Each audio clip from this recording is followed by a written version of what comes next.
Muy buenas noches, bienvenidos a Ronda de Editores. Tenemos un programa cargadísimo de temas para debatir después de lo que fue una semana desde el punto de vista informativo con los anuncios por parte del presidente Mauricio Macri y sus ministros respecto de lo que va a ser la reforma previsional, la reforma laboral, la reforma impositiva. Tenemos además un panorama cargadísimo desde el punto de vista judicial con la detención de Julio De Vido, también la renuncia de la procuradora Gils Carbó. Vamos a tratar de abarcar todo esto y sus múltiples facetas con, como siempre, un grupo de periodistas, de medios gráficos muy diversos. Está con nosotros Martín Canenguiser, redactor de Economía del diario La Nación. Vamos a estar tratando, como decíamos, ahora arrancamos con el tema de la reforma previsional. Mauricio Macri quiere modificar la fórmula con la cual se ajusta a jubilaciones. Eso significa que el año que viene aumentarían menos de lo que sería ahora con esta fórmula, empatando inflación nada más. Eso va a generar una discusión muy grande en el Congreso Nacional. Está Daniel Estico, editor de Economía del medio Infobae, él es especialista en temas económicos. Estamos tratando de abordar todos estos temas que son cuestiones que por ahora están en la mesa de discusión. No hay ningún proyecto concreto ya ingresado al Congreso, pero han estado repartiendo cuáles son las iniciativas del gobierno estos días. Ismael Bermúdez, periodista económico del diario Clarín, gran especialista de los temas previsionales. Vamos a estar hablando con Ismael justamente qué significaría para jubilados, pensionados, titulares de asignación universal por hijo y pensionados un cambio en la fórmula como se calculan los incrementos. Mariano Martín es redactor de política del diario Ámbito Financiero. Tenemos todo el paquete de la reforma laboral que ya le entregó el Poder Ejecutivo Nacional, Jorge Triaca, a la CGT y que generó bastante polémica. Elizabeth Pejer es editora de política y opinión del diario también especializado en temas económicos, de los que se editan como Ámbito de lunes a viernes, el diario El Cronista. Y luego sobre el final del programa, en el último bloque extendido, vamos a estar tratando específicamente la cuestión judicial con 3 periodistas especializados en temas judiciales. No se lo pierdan. ¿Cómo les va a todos? Muy buenas noches. Gracias por venir. Bueno, arranco con Ismael y la reforma previsional. Ismael, es un tema que conoces muchísimo y daría la sensación de que para reducir gasto público con relación a los proyectos que ha presentado el gobierno, el corazón de esto para el año que viene es modificar la fórmula, ¿no? Sí, modificar la fórmula porque los cálculos preliminares, están hablando de que como mínimo el gobierno se podría quedar con mínimo 100.000 millones de pesos que de la otra manera irían al bolsillo de los jubilados si se aplicara la actual fórmula. Con el cambio de fórmula, el gobierno dejaría de pagar esos 100.000 millones de pesos como mínimo y entonces ahí tenemos el problema de que evidentemente es un ajuste muy pero muy fuerte sobre las jubilaciones. El gobierno lo que propone, no solamente jubilaciones. El universo son más de 17 millones de personas porque la actual fórmula de movilidad ajusta jubilaciones, pensiones no contributivas, asignaciones familiares, asignación universal por hijo y bueno, y otras prestaciones menores. Cuando uno mira el universo, el impacto, 17 millones y medio como mínimo de personas que pasarían a cobrar o a tener un ajuste inferior al que resultaría de aplicar la actual fórmula. Esto por un lado. En segundo lugar, también hay que señalarlo, la ANSES está apelando los juicios de los jubilados sobre fallos que había dicho en su momento que no iba a apelar más. Bien, quedémonos con el tema de la fórmula un poquitito, Ismael. Lo que proponen en cambio es ajustar trimestralmente por inflación. Por inflación, sí, y como escribía Silvia Stang y lo ha escrito también Ismael, los únicos 2 años donde con estas fórmulas, corregime Ismael, en donde los jubilados perdieron, entre comillas, fueron 2014 y 2016, pero el resto de los años, desde el 2009 que se aplica esta fórmula, fue ventajosa tanto para AUH como para los jubilados. Y efectivamente, igual yo creo que de todo esto es más en el terreno político, es lo más difícil que vaya a pasar esto, ¿no? Pero sería un ajuste trimestral por inflación. Ahora, el gobierno dice que es el corazón de lo que necesita obtener para bajar el déficit fiscal el año que viene, ¿no? Sí, claramente es una mala decisión. En primer lugar, porque claramente la fórmula actual incluye variación de recaudación de impuestos más variación de recaudación del ANSES, que como todos sabemos, porque se está recuperando el empleo, porque se está recuperando las horas trabajadas, la ANSES tiene un aumento de ingresos superior a la tasa de inflación, y porque en el pasado, 2009, 2015, la tasa de inflación estaba monitoreada por el INDEC, por lo tanto era una inflación muy baja, entonces el índice naturalmente daba superior al ajuste por inflación. Lo cierto es que en perspectiva uno puede decir, bueno, supuestamente si la economía se normaliza, la convergencia de inflación, recaudación, ingreso en la ANSES tendría que ser prácticamente parecida, con la diferencia en cuanto puede ser la diferencia de actividad. Con lo cual, en perspectiva, no debiera haber semejante diferencia. Pero claramente no es el momento para tocar la fórmula y menos no establecer una fórmula de compensación, porque vos sabés, María, que está el Fondo de Garantía de Sustentabilidad de los Jubilados. En el primer trimestre, último dato conocido de este año, subió 28% respecto al año pasado. Subió más de 9 puntos por arriba de la inflación, o 7 puntos más. Entonces diga, bueno, ¿me vas a cambiar la fórmula? Por lo menos la renta del Fondo de Garantía de los Jubilados, repartirla entre los jubilados. Hay un agravante, María, que lo marca hoy Alfredo Zayat en página 12, que sería un sostén del poder adquisitivo de los jubilados apenas con la fórmula, con la inflación que tenemos, pero no está computando la inflación de los jubilados, que es más alta, mucho más cercana por la cuestión de la canasta alimentaria y la canasta de medicamentos, que en general tiene un gap, una diferencia de 4 o 5 Claro, no es lo mismo la inflación que sufre el bolsillo jubilado que la inflación en lugar de mantener el poder adquisitivo, lo que plantea esta fórmula es pérdida concreta de poder adquisitivo. No, y aparte un dato también me parece importante, si vos ajustás solo por inflación, alguien que se jubila para los próximos 25 años solo por inflación, ¿esto qué significa? Lo siguiente, que en peso constante siempre vas a estar igual. La economía puede crecer, nada para el jubilado. La economía está en desarrollo, nada para el jubilado, porque siempre en término constante él estaría siempre igual. Le reponen la inflación pasada 3 meses después y después no tiene ninguna mejora. Elizabeth, perdón, corregime, Ismael, ¿cuánto es? El 80% de los jubilados cobra la mínima. Sí.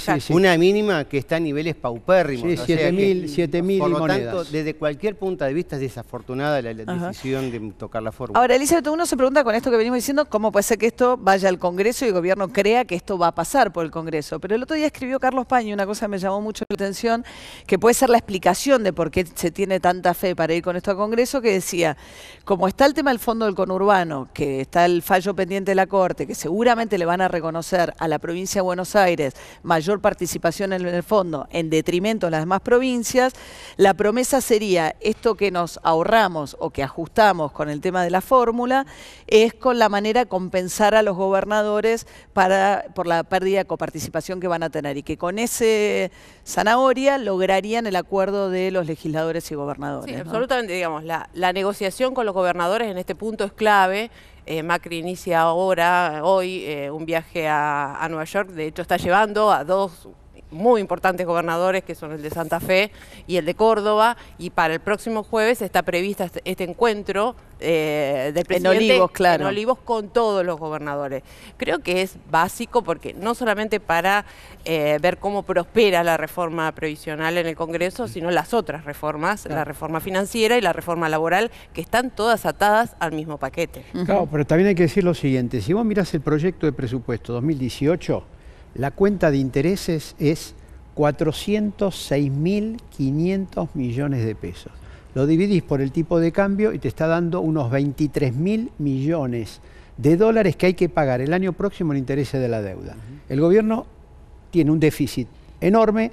Si le agrego el déficit del Banco Central y el déficit de las provincias, estamos prácticamente en 9 puntos del PBI. Quiere meter mano y ve que en el tema jubilatorio y en la fórmula aparece, digamos, como lo más fácil que se puede hacer. También es cierto que es lo que más abarca el presupuesto, ¿no? Es el ítem más... Claro, bueno, hay 17, dijimos recién, más de 17 millones de personas dependen de la fórmula. Imagínate la importancia que tiene. Ahora, por otro lado, la jubilación, el haber mínimo, es mínimo, es muy bajo, no alcanza, en realidad tenemos que ver cómo superamos la situación y contradictoriamente que se plantea que hay una situación previsional difícil, por otro lado hay rebaja de las contribuciones patronales, con lo cual el sistema de la seguridad social va a quedar más desfinanciado. Ahora, ¿qué se hace con el déficit? ¿Cuál es el planteo del gobierno? Me parece que en realidad, yendo un paso atrás en el sentido de mirar las 3 reformas, como decía Lisa, si hay 3, porque en realidad hasta ahora solo conocemos un PowerPoint de una, ni siquiera el proyecto de ley, que es la tributaria. Impositiva, claro. Esta se pasó, claro. ¿no? Exacto. Si uno mira las tres, el sesgo del gobierno, y el otro día hablaba con alguien en Casa de Gobierno, es la apuesta a bajar el déficit por todos los frentes posibles, porque ellos venían diciendo, en esto uno no le puede decir al gobierno que mentía, que quería empujar la inversión pero yo le decía, bueno, pero justo lo vas a hacer en un momento en que la economía está empezando a repuntar, hasta los últimos indicadores de consumo te están tibiamente empezando a dar bien. ¿Por qué? Es ahora o nunca, me dijeron. El recorte. Es ahora o nunca. En el momento de mayor poder de Macri, uno podría decir que el gobierno de Macri real empieza ahora, apuesta a empezar a bajar el déficit, y uno sabe en economía que una parte tiene que ver con los números y otra parte tiene que ver con las expectativas. El gobierno piensa que dando las señales de que va a bajar el déficit, aunque el déficit no baje, va a conseguir que le financien de afuera ese déficit y por lo tanto, por lo menos hasta 2019, va a estar tranquilo. Hay un factor, María, que colabora también con este apuro del gobierno y esta idea de que ahora puede generar este tipo de negociaciones, que entronca sobre todo con la reforma laboral y el planteo del Ejecutivo de llevarla a extraordinarias en diciembre. Hoy me lo explicaban, decían, tanto de la CGT como del gobierno, decían, es el momento ahora. ¿Por qué? Porque después de diciembre vamos a tener a Cristina en el Senado.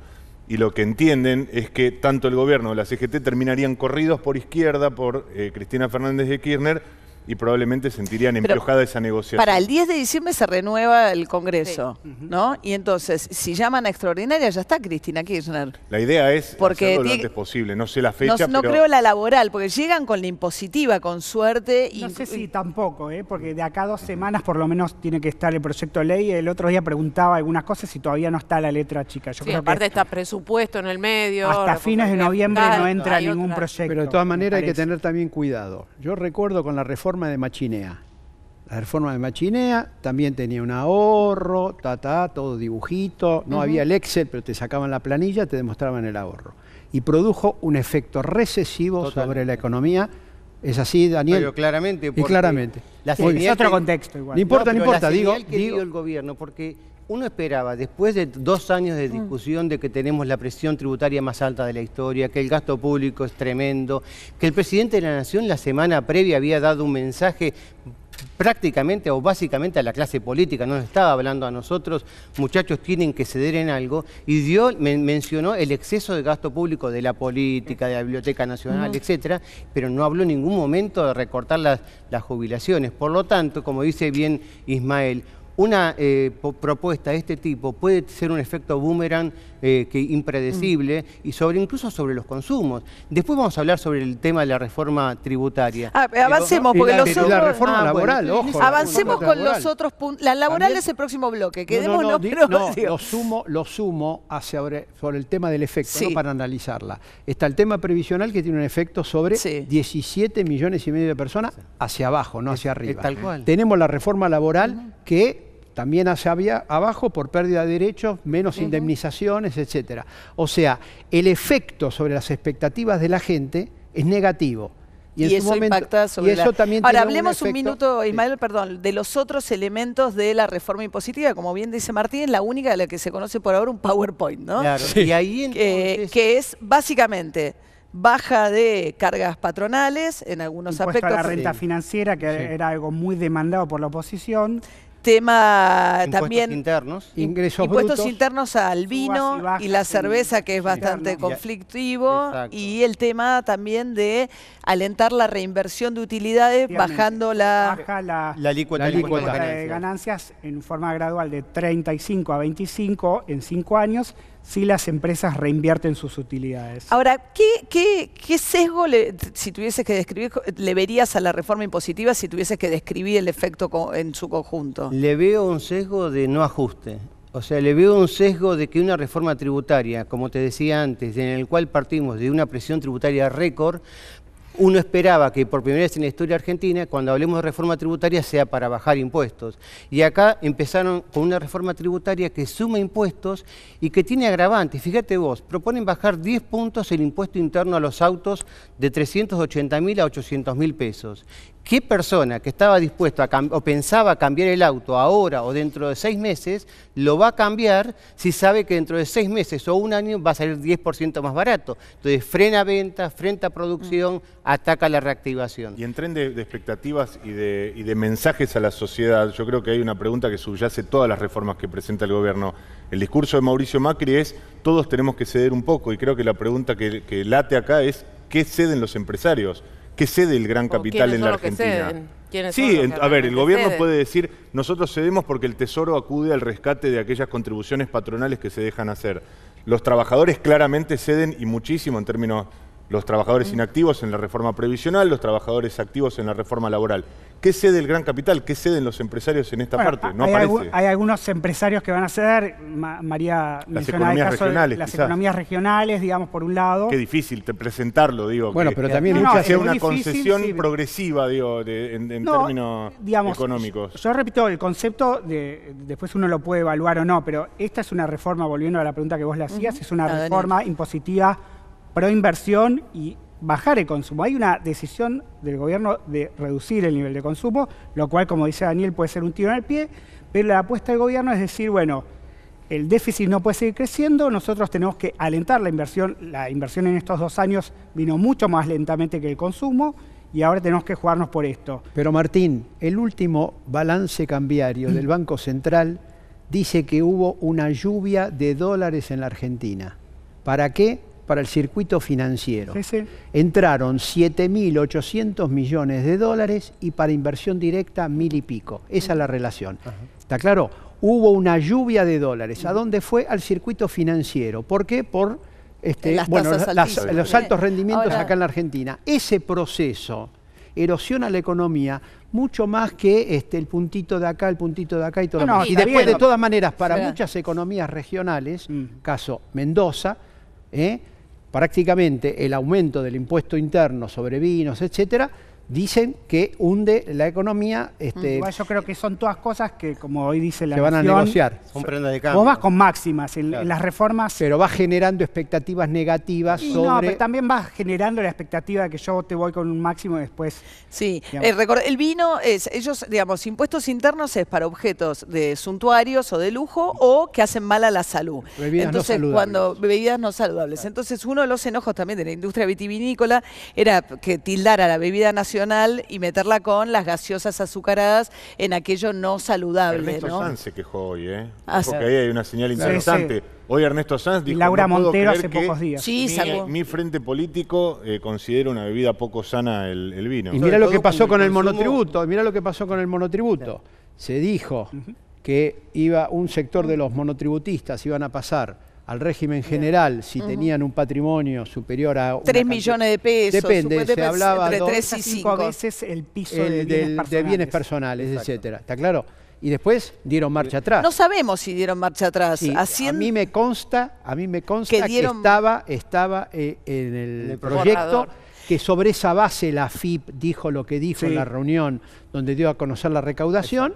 Y como vieron que había caído mal en la sociedad, dijeron, no, eso nunca existió. Pero vamos a aclarar un segundo, Martín, pero no más porque por ahí alguien se pierde y vamos tirando mucho tema. La idea sería que para estar en el monotributo no tomarían solamente el criterio de cuánto facturas, sino de tu patrimonio. De tu patrimonio. Y entonces, independientemente de cuánto factures, si tu patrimonio supera un determinado número, podrían pasarte al régimen de autónomos. Excluyen del monotributo y te pasan al régimen general, con lo cual tenés que pagar IVA y ganancias.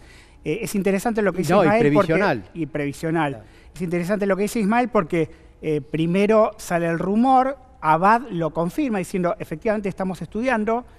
Y me parece como con cada una de las cosas que pasó con la reforma tributaria, el gobierno ve cómo cae esto en la sociedad, cayó obviamente muy mal y va para atrás. Pero hoy en el reportaje que le da a La Nación, el ministro Duhovne admite que es un tema que están estudiando. Lógico, obviamente. Lógico, porque yo lo vi. No fue totalmente marcha atrás. Yo lo vi. A mí me lo anticiparon una semana antes. Efectivamente. Me llamó muchísimo la atención. como no tenía la fuente oficial, no quería decir Claro, algo obvio. que no lo tenía Por eso totalmente, es válida la pero estaba. referencia que hacía Ismael a la famosa tablita de Machinero. Claro. ¿Por qué? Porque el gobierno está dando el mensaje que a pesar de tener presión tributaria neta en récord, está pensando las fórmulas de generar nuevos impuestos. Y entonces esa es una señal pésima para la economía, para el inversor, para el consumo, con lo cual lo que necesitamos ahora es generar medidas que sean pro consumo, pro inversión, pro crecimiento. Ahora, es justamente, perdón, era la base o es la base que tiene el gobierno, o por lo menos la política de Nicolás Dujovne, de bajar el déficit fiscal. Que no baje ni por baja de gasto, sino porque la economía crece. Entonces en términos relativos el gasto baja. Pero ahora, te puedo- esperame un segundo, Ismael. No, porque no todos los impuestos... El que eliminarían, que generó mucha discusión, es el tema de electrónicos. Sí. Que Tierra del Fuego dice, si a los importados se les saca, que tienen el impuesto interno, alegando que son bienes suntuarios, tablets, qué sé yo, al 17%, colapsa la provincia de Tierra del Fuego. La gobernadora pidió inmediatamente una reunión con el presidente Macri. No sé qué va a pasar con el tema de Tierra del Fuego. Que ya venía golpeado, ¿no? Porque recordemos cuando se eliminaron también los impuestos que cobraban Los aranceles. los aranceles al ingreso de notebook, básicamente, hubo un quiebro importante, más de 2.000 despidos se acumularon en Tierra del Tal Fuego, cual. que son básicamente ensambladoras, incluso también en la provincia de Buenos Aires. Caída del empleo. Es una de las pocas provincias que tiene una fuerte Fuerte caída. caída, Patagonia. En proporción, es la más alta de caída del empleo de Tierra del Fuego. Sin embargo, en este punto creo que la gobernadora tendría que leer el proyecto porque el proyecto no discrimina entre electrónica nacional e electrónica importada, con lo cual la baja de impuestos internos sería para los bienes producidos en Tierra del Fuego y los bienes extrafronteras. Y es cierto que acá importados, con lo son cual, carísimos, ¿no? por También, eso, que con todo lo el cual régimen fomentaría el consumo y no tendría que afectar la producción. Bueno, nos queda todavía, imagínense, recién arrancamos la reforma laboral, entre otras cuestiones. Enseguida volvemos, quédense ahí.